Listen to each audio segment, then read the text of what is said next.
그래서 이 흐름들이 완화되는 것들이 포착이 되고 있기 때문에 지금 여러 온체인 지표상으로도 바닥이 가깝게 잡히고 있기 때문에 이 통해서 국채를 산다라고 하는 것들이 공화당뿐만이 아니라 민주당에서도 이미 다 수긍을 했기 때문에 대동단결할 수 있는 부분들이 더 많다는 겁니다. 그래서 개 정도만 보유하고 있으면 향후 30년 동안 평안한 노후를 보내실 수 있다는 관점을 제시한 책입니다.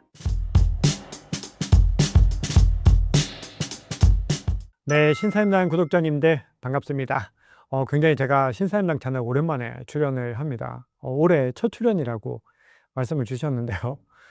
그만큼 또 시장이 좋지 못한 흐름들을 보이고 있다 보니까 우리 신사임당 구독자님들도 마음이 좀 어려우실 수 있는데요. 오늘 영상을 통해서 시장의 흐름들을 더 정확하게 한번 진단해 보고 지금 굉장히 좀 약세 국면에 있는 듯 하지만 여전히 희망이 살아있는 이유, 그리고 앞으로 장기적인 가치가 더 확고하게 올라가고 있는 이유들에 대해서 한번 조목조목 이야기 나눠보겠습니다. 비트코인 가격이 20개월 만에 최저 수준을 찍었습니다. 현재 비트코인 상황을 알려주신다면요? 네, 일단 질문 주신 것과 같이 20개월 만에 최저 수준을 찍었고요. 지금 시장 상황은 일단 바닥이 나왔다라고 설명드릴 수 있을 것 같습니다. 최근에는 마이크로 스트래티지 같이 비트코인을 전략적으로 보유하고 있는 기업들도 유동성을 만들기 위해 보유 수량을 매도하고 있지만은 비트코인 가격은 별다른 충격이 없는데요. 이 점이 포인트라고 생각합니다. 그리고 최근에 이제 코인 시장 자체가 약세 국면에 진입한 지는 꽤 됐습니다. 그나마 잘 가던 주식 시장도 폭락 흐름이 나오고 있다 보니 비교적 조정 흐름이 먼저 나왔던 코인 시장이 주식 투자자분들에게 새로운 투자처로 각광을 받고 있는 시점인 것 같고요. 현재 코인 시장이 정확히 어떠한 국면에 위치해 있고 기존 투자자분들은 현 시점에서 어떠한 것을 준비해야 하는지, 신규 투자자분들은 어떻게 해야 하는지 설명드려 보겠습니다. 기존 투자자분들은 이 시점에서 공격적인 수량 확보를 통해 다시 한번 상승장이 왔을 때 수익을 극대화할 수 있는 시간이 될 것이고, 신규 투자자분들은 주식시장에서 확보한 시드머니를 다시 한번 더 다음 단계로 과감하게 불릴 수 있는 시점이라고 생각합니다. 다만 여기서 한 가지 짚고 넘어가야 할 것이 있습니다. 바로 기존 투자자분들인데요. 이미 큰 하락을 겪어오면서 추가 매수를 정말 가능한 선에서 최대치로 하신 상황이기 때문에 공격적인 수량 확보 자체가 사실상 불가능한 상황이라는 거 잘 알고 있습니다. 신규 투자자분들도 바닥이 나왔다는 것은 알겠는데 주식도 최근에 큰 조정이 나왔다 보니 과감하게 진입을 하기엔 부담이 있을 수밖에 없고요.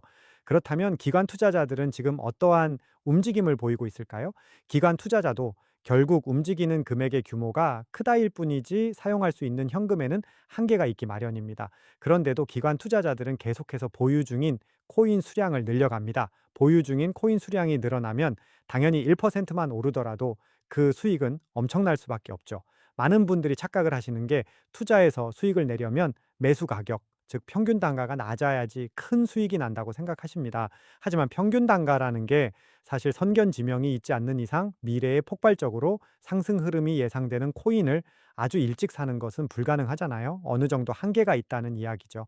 시간을 되돌릴 수는 없으니까 내가 지금 코인을 들고 있는 시점에서 수익을 극대화하는 방법은 결국 보유 중인 코인 수량을 늘리는 방법밖에 없는 겁니다. 그러면 기관 투자자들은 도대체 어떤 방식으로 코인 수량을 늘리고 있는 걸까요?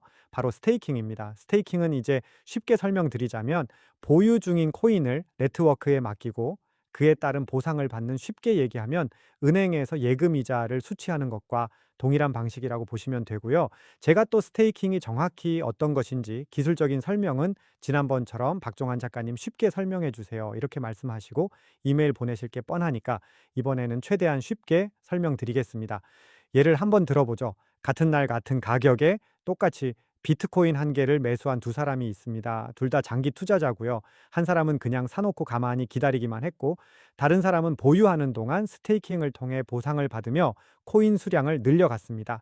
몇 년 뒤 비트코인 가격이 올랐다면 가격 상승의 혜택, 즉 둘이 평균 단가는 똑같지만 보유 수량은 같지 않아 실질적인 수익에서 엄청난 차이가 발생합니다. 별도의 현금 투입 없이 내가 보유한 코인만으로 보유 수량을 늘려갈 수 있기 때문에 이미 코인 투자로 유명한 기업들이 있죠. 우리가 잘 아는 마이크로 스트래티지, 비트마인 이런 기업들도 모두 공격적으로 스테이킹을 통해 보유 수량을 늘려가고 있고 채권까지 발행해 가면서 정말 미친 듯이 코인을 사 모으고 있는 거죠. 많이 들고 있는 사람이 많이 버는 거니까 어떻게든 수량 확보에 사활을 걸고 있다 보시면 될 것 같습니다. 그러면 이제 스테이킹이 왜 필요한지는 알겠는데 어디서 이제 어떻게 진행해야 하는지 궁금증이 생기실 것 같습니다. 저 박종환은 현재 니어 스테이킹이라는 플랫폼을 활용해서 보유 중인 비트코인을 스테이킹하고 있고요. 많은 스테이킹 플랫폼 중에서 왜 니어 스테이킹을 선택했는지 간단하게 설명드리도록 하겠습니다. 많은 스테이킹 플랫폼들이 높은 연 수익률을 내세우며 마케팅을 합니다. 하지만 가장 중요한 것은 과연 내 소중한 자산을 믿고 맡길 수 있는지, 이 보상 구조는 어떻게 설계되어 있는 것인지, 지속 가능성은 있는지들을 비교해 보았고 명쾌하게 답을 내려준 곳이 니어 스테이킹이었습니다. 6개의 대형 블록체인 재단들의 지원 네트워크, 유동성 공급, 그리고 기관 간 OTC 거래, AMM 운용 등을 통해 실제 시장에서 발생하는 수익을 보상 재원으로 활용한다고 안내되고 있었고, 기존 네트워크 검증 보상 스테이킹과 다르게 실제 시장에서 발생하는 유동성 수요를 활용하는 구조라는 점이 눈여겨보게 된 계기가 됐습니다. 그래서 단순히 그냥 이자를 받는 개념보다는 시장의 유동성 운용에 직접 참여하고 그 과정에서 발생하는 수익 일부를 배분받는 구조라는 점이 매력적이었고, 비트코인뿐만 아니라 이더리움, 솔라나, 리플, 트론 테더 등 여러 자산을 지원하고 있고 운영 방식과 이용 조건도 함께 확인할 수 있었습니다. 관심이 있다면 더보기란이랑 고정 댓글에 홈페이지 남겨드리니 운영 방식과 이용 조건을 직접 확인해 보시고 검토해 보시는 것 추천드립니다. 특히 처음 이용하시는 분들은 플랫폼에서 실시간 상담을 지원하고 있으니 쉽게 도움받으실 수 있을 거고요.